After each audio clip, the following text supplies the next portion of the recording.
Hi everyone, I've just literally passed my license proficiency check, which is why I'm grinning from ear to ear.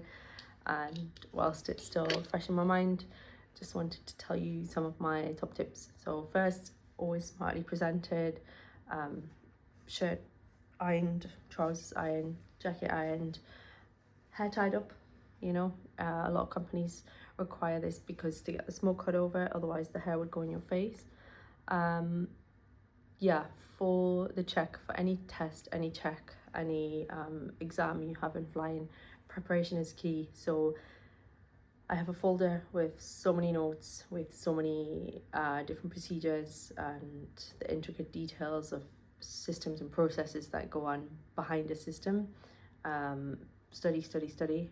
For each sim, I tend to do a one notes page, and I go through different individual systems that I might expect to come across, and I look into detail into one or two of those systems, different procedures, memory items, standard operating procedures, which we refer to as SOPs. So for today, for a test or for a check, there is obviously many different things that they can come across, but that they're going to give you a cross check of lots of different procedures that they want to see. So for example, today we had a TCAS, we had also wind shear, we had an electrical failure,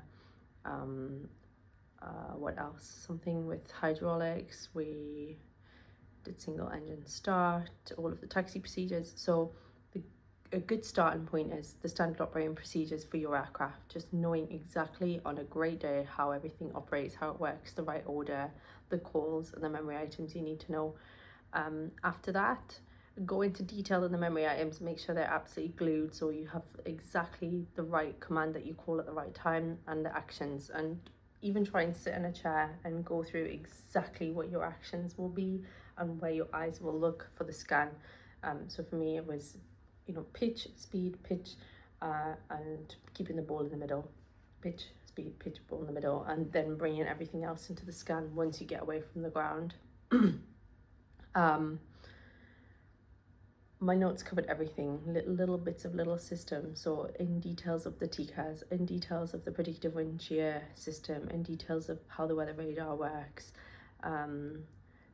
details about the electrical system and what certain failures would do. So it's not that they expect you to know everything off by heart for the final check, but you should know generally very well how to operate the aircraft, how to fly, escape maneuvers, what to happen in the case of an engine failure, what to happen in the case of if a passenger is sick on board, or if you're flying a two-seat aircraft, if there was a mechanical failure or something, you should know generally very well how to operate your aircraft, regardless whether it is a PPL or regardless whether you are CPL-IR or if you're ATPL and flying a turboprop or a jet for an airline. Preparation is key. Keep studying, make sure you put the hours in. My mum used to say, what you don't know now, you're never going to know. That's not true. You can study a lot the night before and the weeks before. So make sure you have an organized folder or an organized notes page. Make sure you're sitting at home doing armchair flying where you're not looking at any of the manuals, but you're just going through exactly what you expect. The flight, maybe a stop on the runway, maybe a problem on takeoff, maybe a problem on the approach, and you go through lots of different scenarios about how you'll manage them, what you'll do, what you'll ask for if you're flying two crew, or maybe what you're going to say out loud if you're flying single crew. This is really helpful. And when you are studying, to just get completely in the zone and not be distracted by other things. So for me here yesterday, a couple hours just going through exactly what I expect might come up. Of course, there were many different things to what I expected, but it puts me in a really good mind frame for the first few things that I had anticipated. There are many mandatory items so that I know will come up, and if you go through them, it helps.